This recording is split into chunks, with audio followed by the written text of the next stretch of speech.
Welcome back, my friends. I see you are eager for more of Phantasmal Poppy's Valentine's Day special. So hurry along and settle in now. Are you ready? Good. Then let us continue. In the last two videos, we covered two forms of love besides the romantic: familial love and friendship. In this video, we cover a third form of love, that between a loyal pet and their master. Now, enjoy the tale of Phantom Pupper.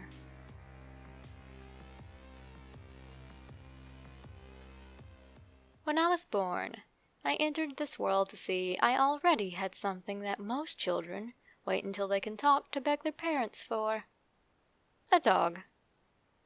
For the sake of this story, we'll call him Max. Max was a very gentle soul, a mutt mix between a border collie, a golden retriever, and who knows what else. My mother had found him in a box beside the road about a year or so before I came along, so he was already fairly big by the time my infant eyes landed on him. I have seen fewer dogs with more patience either. Instead of relying on my parents' outstretched hands to coax me into walking, my independent little self decided that she would just pull herself up on her dog's shaggy fur and toddle along after him. Max endured all of this with steadfast good-naturedness. As I grew older and began to help out on the farm, he would follow me around. No matter how high the sun was or how warm the day, I could usually find Max plodding along behind me in the row of tobacco that I was working on. Even if he had been shooed away to keep from breaking the sprouts or big leaves at the bottom of grown stalks, he would always be nearby, resting a few rows away or underneath a shady tree where he could still watch me. To say this dog and I had a bond was the same as saying the ocean is a wee bit on the damp side. Sadly, despite Max's great run of luck, even he could not outrun death forever.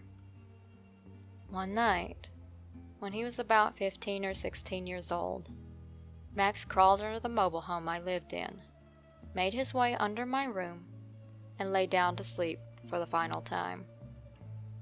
Of course, his death hit me very hard. I tried not to show it around my other relatives, but there were a few nights I fell asleep with a tear-soaked pillow. But I was a child, and children are resilient. I had other dogs and cats to play with, and the other dogs seemed to take up following me around on the farm the way Max had. The fact that Max had lived a very happy life his last decade and had been very old helped my sorrow pass quickly. Soon, I was able to go on with my life with only intermittent bouts of grief. A few months later, after the tobacco my family and I had planted had been in the ground for a few weeks, it was time to hoe out the weeds. Normally, this tedious job would fall to my mother and myself, with occasionally my granny and papa joining in if they weren't busy on the other task of tending a farm. As usual, my two remaining dogs followed me to the field, but they soon left our group, one heading to the shade and another taking off to go explore the rest of the farm. After we had cleared about 6 rows, my mother left me to retrieve something from the trailer. This left me alone in the field to continue hoeing. I had been working for about 10 minutes when I realized my shoestring had come undone. Dropping my hoe, I bent over to tie my boot when I felt a strong puff of hot breath on the back of my calves.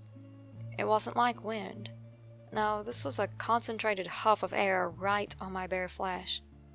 Thinking one of the dogs must have decided to join me, I straightened up to pat one when I realized no one was there.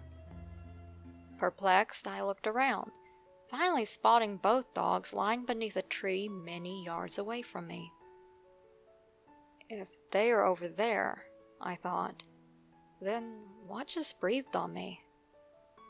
I looked around and was still unable to find anything that might have explained it. Finally, however, I realized that the place on the back of my legs would have been just at the height where Max's muzzle would have been. By the time he had passed away, he had already had one eye messed up from a possible dogfight and could hardly see out of the other eye. His sense of smell was probably glowing too, as over the years he started following closer and closer behind me, sometimes bumping into my legs if I stopped short. But not even his failing eyesight ever stopped him from his rounds in the tobacco patch with me. It was then I wondered. Maybe death hadn't stopped him either.